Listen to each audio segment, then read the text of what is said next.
un autre projet de loi dont on parle beaucoup ici en France à l'occasion de French Connection. Bonjour Flovie Minot et bienvenue. Vous êtes de retour sur nos écrans. French Connection, notre rendez-vous pour décrypter les idées reçues sur la France et les Français. Aujourd'hui, on va vous proposer de nous étudier à la loupe. Alors, pas Flo ni moi, mais notre chaîne France 24 qui fêtera en décembre prochain ses 18 ans.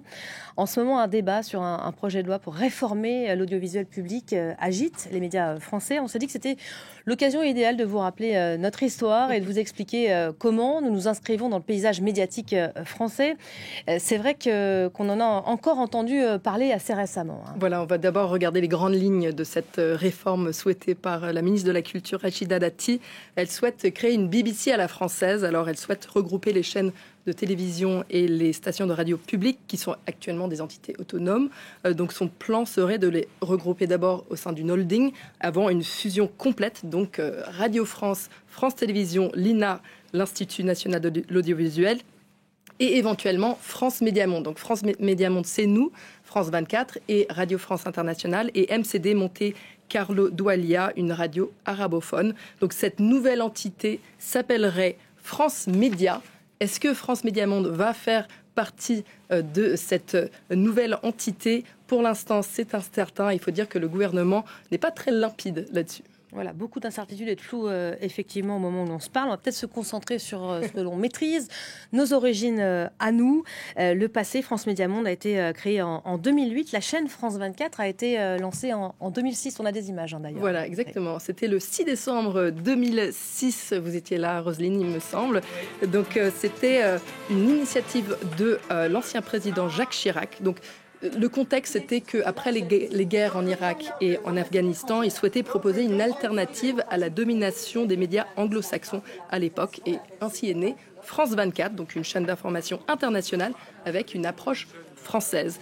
Au début, il y avait 3 chaînes, la chaîne française, la chaîne anglophone et la chaîne arabophone. La chaîne espagnole a été lancée en 2017. C'est intéressant d'écouter Jacques Chirac le soir du lancement de France 24. Et il décrit un peu la philosophie même de France 24. Il est indispensable qu'un grand pays comme la France puisse avoir son regard sur le monde et diffuser ce regard. Naturellement, conforme à nos traditions, à notre conception de la civilisation, de la paix, de l'humanisme, de la mondialisation. Alors c'est vrai que depuis ces images, France 24 a beaucoup évolué, encore récemment, avec notre toute nouvelle offre éditoriale.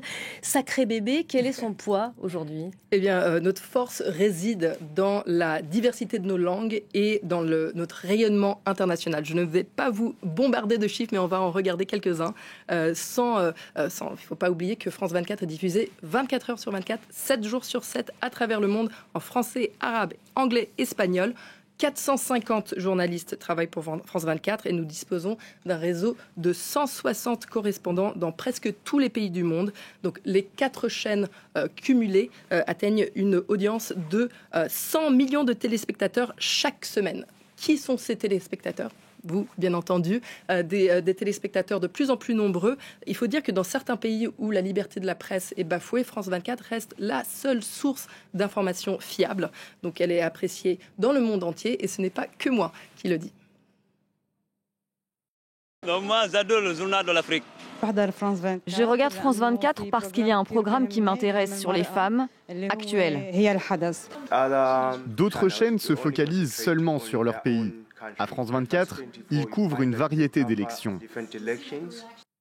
Voilà, puis si France 24 donne un point de vue français sur les affaires mondiales, il est important de préciser que nous ne sommes absolument pas une chaîne étatique comme CCTV en Chine ou Russia Today. Voilà, c'est important de le souligner. Nous avons une indépendance éditoriale complète. Nous ne sommes pas le porte-voix de l'Élysée.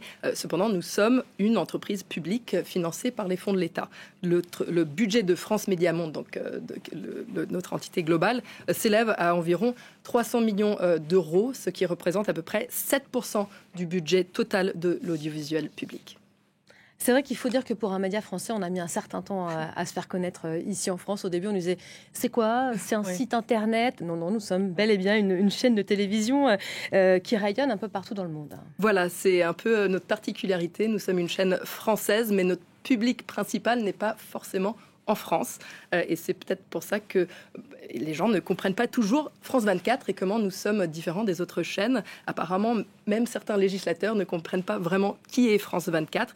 Alors, il faut noter que si nous ne sommes pas le porte-voix de l'Élysée, nous défendons quand même des valeurs françaises, des valeurs européennes. Il suffit de regarder la devise de France 24, liberté, égalité, actualité. Vous aurez remarqué on s'est inspiré de la devise française. Donc nous proposons des émissions axées sur l'actualité des femmes, de l'environnement, de l'Europe. Et en cela, nous sommes un instrument important de soft power qui est utile sur le front diplomatique. Et il faut noter qu'avec l'augmentation des fake news, avec l'augmentation de l'autoritarisme à travers le monde, notre rôle est aussi important que jamais. Donc si vous aimez ce que vous regardez, n'hésitez pas à en parler autour de vous. Et vous pouvez même en parler sur les réseaux sociaux et même en parler à des législateurs, si ça vous souhaite. Voilà, c'est une jolie façon, vous l'aurez compris, de répondre aux quelques imprécisions qu'on avait entendues ces derniers jours nous concernant. Merci beaucoup.